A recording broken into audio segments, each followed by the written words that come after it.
আসলে আপনার একটু ঘুরেন না, আপনার পিছন সাইডটা একটু দেখি, আপনার পিছন দিয়ে যে হট লাগতেছে, অস্থির লাগতে। ঘুরেন না, এমন করেন কে?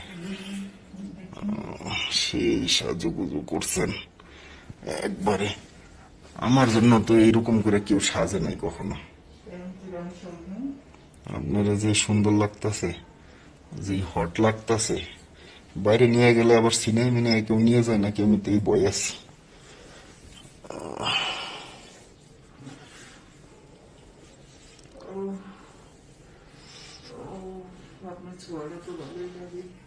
তাই? তাহলে তো আগে বললে আরো কত আগে থেকেই হইতো না?